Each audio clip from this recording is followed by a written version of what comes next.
Teachers were great.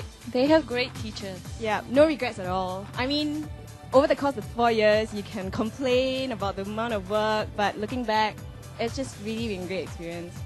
And before you guys go off to get your scroll, anyone you'd like to thank? Priscilla first? Yeah, you know, I almost left law school in my second year, and if not for all the teachers and the faculty, I wouldn't be here today. So I really need to thank like Professor Tan Yok Lin, Jamila, Miayang, Calvin Lau, who was with us, Alan Tan, yeah, the Dean. Okay, that's it. That's it. Okay, yeah, I just want to thank my parents, And Anne. my friends, Priscilla, and my beer buddies. All right, thanks guys. Congratulations once again. Thank you. And now, over to Michelle in the hall. Thank you, Edward. Yes, right back at the hall, I have very proud parents, Mr. and Mrs. Kamal. Could you tell us more about your daughter who will be graduating very soon, Mr. Kamal? Yeah. Well, my daughter's name is Tulasi. She has made us proud 3 times. This is the 3rd time. The first time was when she was awarded the President's Award for achieving the best results in STPM. Second was in the year 2002. She was the 2nd runner-up in the Miss Malaysia India pageant. And this is the 3rd time. We really feel very proud. Wow, that's a lot to be proud of. What about you, Mrs. Kamal? Anything to add on? Of course, I'm really proud of her. I'm really proud of my daughter. I see. Any wishes for your daughter? What would you wish for her to do right after she graduates today? Well, I always aspire that she continues studying, gain more experience, become a good citizen, and help the needies. Right. The same for Mrs. Kamal as well. And I understand that you have 3 daughters. Okay, so the elder one is already working now. Correction. We have 1 son and 2 daughters. My son is an IT graduate. Well, he graduated in Malaysia. He's working. She's the 2nd, and the 3rd is in the upper 6. Yes. I see. So everyone is all studying and working hard now. Well, Mr. and Mrs. Kamal, last but not least, anything to say to the rest of the parents over here? I'm sure they must be feeling the same way as you do. Do you want to share some words with them? Well, I'm pretty sure that all parents feel happy today. And I think in every way, we should support our children's very much okay. Thank you. Any closing words, Mrs. Kamal? Trust your children. You trust them and believe them. They will make you proud. Thank you very much for the inspiring words, Mr. and Mrs. Kamal. Thank you for joining us. And now back to Dylan.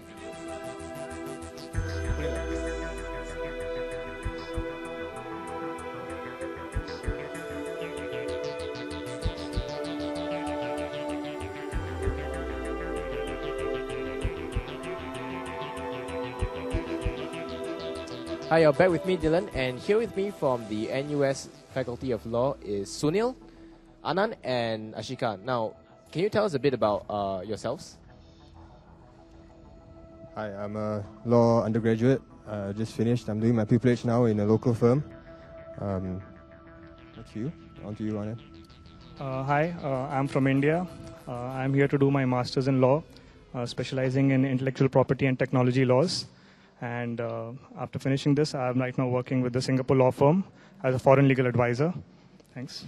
For you, Ashika? Well, I'm also from India. I'm from Bombay. I did my LLB over there.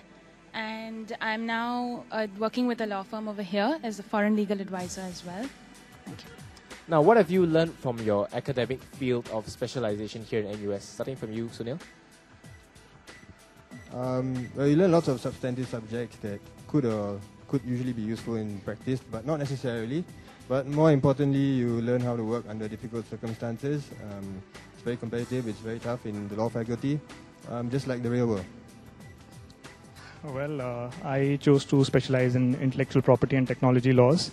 The idea was that the future need in my country, where you need more lawyers who know the technical issues involved in the IT industry, And I did learn how IP, how intellectual property and technologies are looked into by different jurisdictions. We had video conferencing sessions with WIPO officials, which was something very interesting. The flexibility of the course allowed me to take modules from other specializations. So yes, it was a great experience. Thanks. Ashika? Well, my LLM was in corporate law and financial services. And I think this is an area of the future as such. And working now with a law firm, I realize how useful it is, especially since 36 of my credits were from this specialization. It helped me understand this area of law in a more holistic manner. Thank you. Thank you for being with us, Sunil, Anand, and Ashika. Can you give us, perhaps the audience, your friends, congratulatory messages that you'd like to send to them, perhaps even in your native tongue? My native tongue is English. So thank you very much to my family for being very supportive to me, and all my friends for making the last 4 years a good time. Next.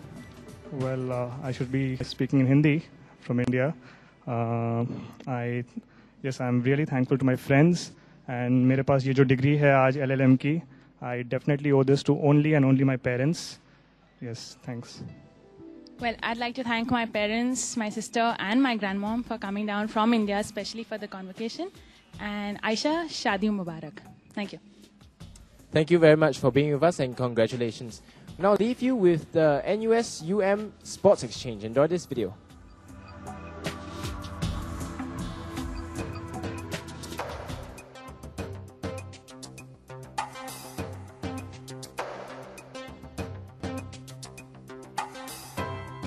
At last, 19 July 2005 is here. I've been waiting for this day since 2004, when the NUS Centennial Ride from Singapore to Kuala Lumpur was announced, and when training started. This is the ride of the century, and worth waiting for. It is dark at the start in Woodlands, but our smiles brighten things up. We continued to smile during the 450 kilometers ride.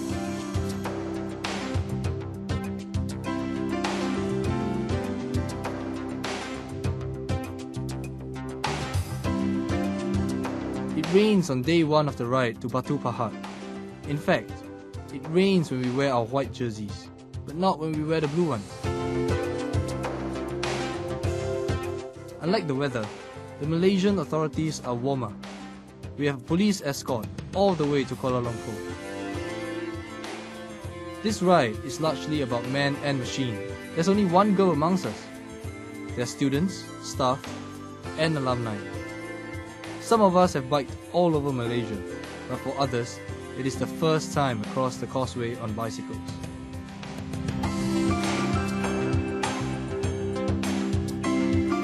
On day 2, we settle into the rhythm of the ride, following police hand signals as we travel to Malacca.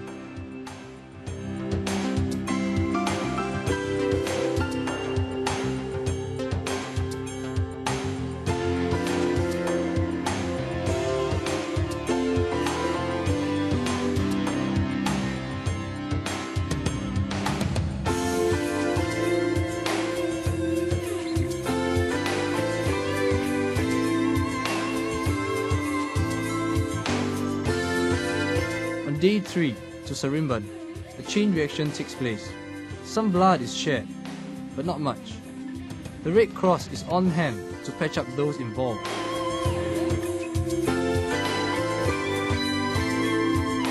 And no one goes crying home to mama.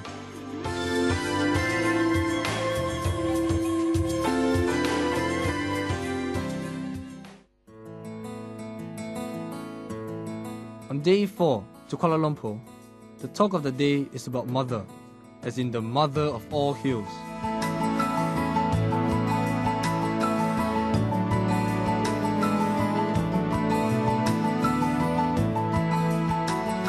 We stop for photographs to commemorate our ascent of this hill. This is the high point of the ride. As we ride into the hotel driveway, our bike leaders, undergraduates Daniel and Yongkiet, high-five each other. They have been looking after us since 2004 during the training ride. Day 5 sees a gift exchange ceremony between NUS and the University of Malaya officials.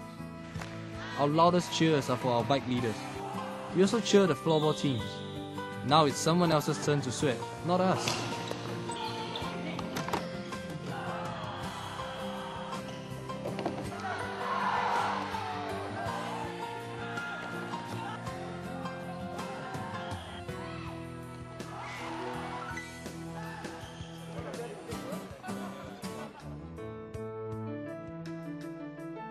On day 6, we return to Singapore, but we don't have to pedal. Our bikes go up the bus, and the only pedaling done is by the bus driver when he steps on the gas or brakes. And so, we have come one full circle, travelling to the University of Malaya, where NUS had its roots, and back to Singapore.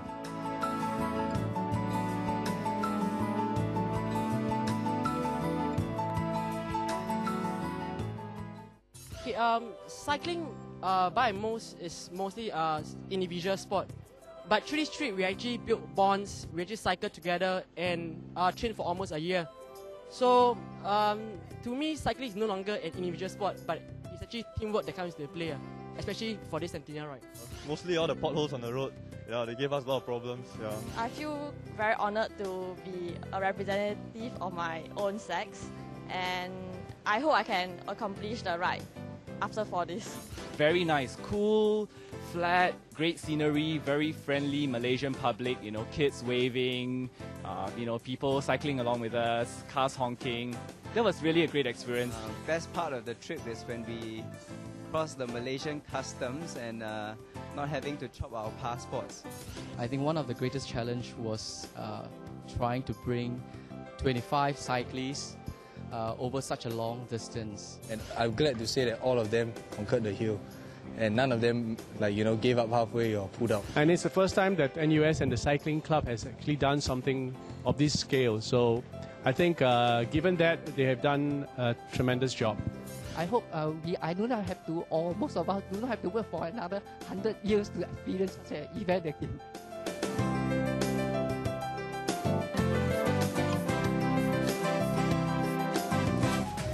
We've almost come to the end of this segment. We hope you've enjoyed all the interviews and videos we've lined up for you today. Once again, thank you for joining us. This has been Edward, Michelle, and Dylan. We will now leave you with a reflections video. Commencement will start proper in a few moments. Congratulations to the class of 2006 and goodbye.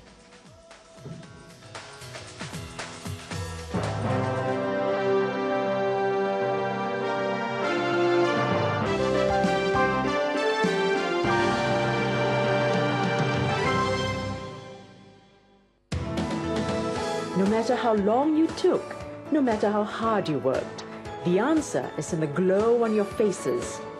But as you prepare to enter the mainstream of life and work, armed with your degree and thoughts of the future, it is timely perhaps for some reflections.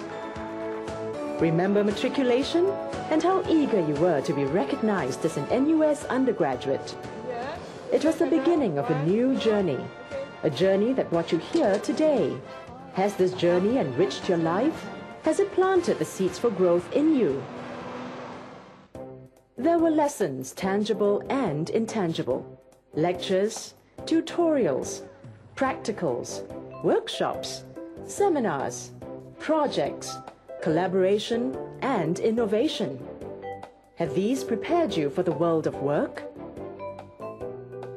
I've learned to read extensively, write coherently, constantly dispel common sense notions. The professors were